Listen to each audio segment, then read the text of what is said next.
Trump filing shows he took in about $1.2 billion from crypto businesses last year. Add AP News as your preferred source to see more of our stories on Google. Add AP News on Google. Add AP News as your preferred source to see more of our stories on Google. Share New York app. President Donald Trump took in nearly $1.2 billion from his crypto businesses last year, a federal filing released Tuesday shows, locking in profits while his investors were socked with losses. Mere startups, when he took the oath of office, the new ventures have now eclipsed in revenue much of his vast property portfolio that took him decades to accumulate. Fueling their rise were billionaire investors and Trump's own move to quash a federal crackdown on the industry. Trump got more than $500 million from his World Liberty financial business selling new crypto products, including governance tokens, according to the required annual disclosure report with the Office of Government Ethics.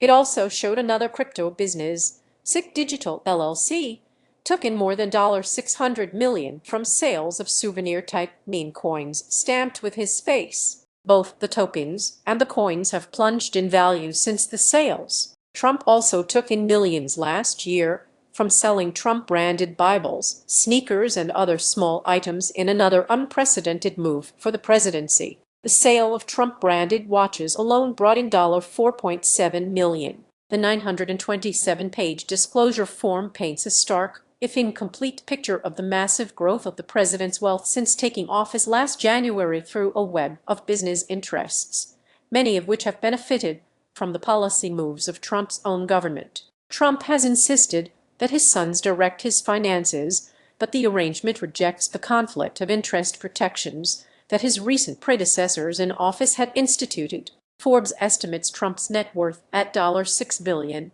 up from $2.3 billion in 2024. Read more. The Trump business is growing abroad. The rise of crypto relative to Trump's property is especially noteworthy because he first rode to office boasting of his property wins. It's also remarkable because that mainstay business also boomed last year. Trump took in tens of millions in fees from a flurry of new hotel, resort, and condo deals overseas that amounts to the biggest property expansion ever in the century since the family business was founded.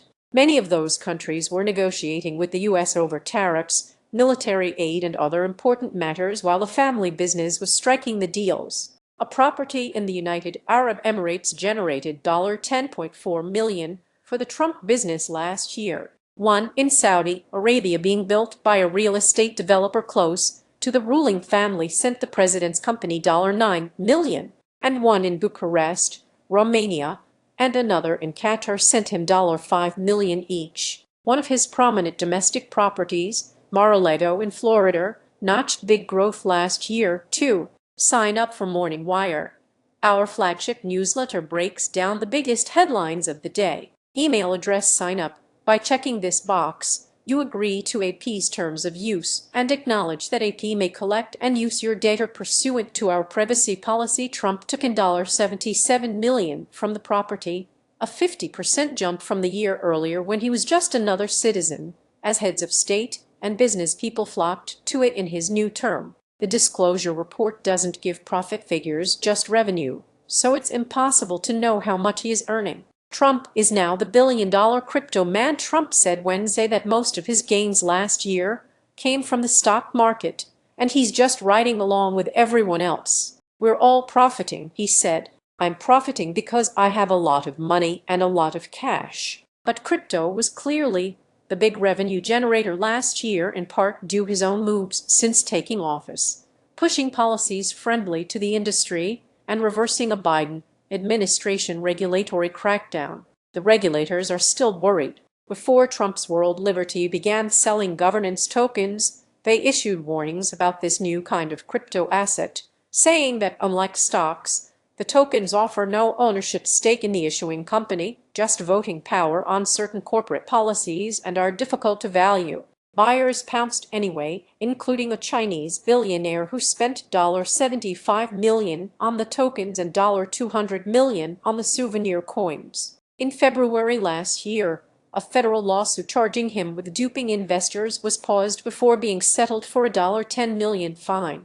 The billionaire, Justin's son, has repeatedly denied his spending on Trump businesses had anything to do with his federal case, while World Liberty has dismissed the notion of a conflict of interest. Meanwhile, investors have seen the value of their Trump-tied holdings drop significantly. The price of World Liberty tokens has fallen 80% since they started trading in September, and the Trump souvenir coins, that spiked to more than $74 in the days after launching in January 2025, now sell for $1.68. The White House says Trump only acts in the public interest. The White House has repeatedly said Trump put his business in a trust managed by his sons and is not involved in its decisions, and that there are no ethics issues to discuss. Neither the president nor his family has ever engaged, or will ever engage, in conflicts of interest, spokeswoman Anna Kelly said. All actions by President Trump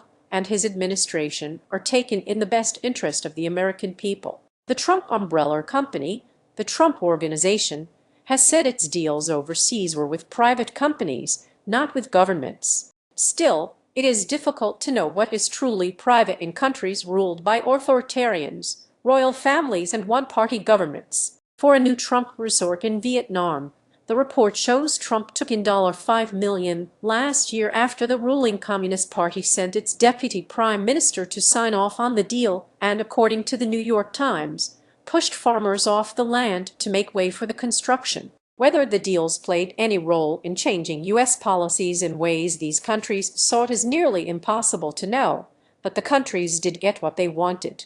Vietnam got tariff relief. Qatar got access to advanced U.S. technology previously off limits, and Saudi Arabia got U.S. fighter jets it had coveted for years. AP White House reporter Josh Buck contributed from Washington.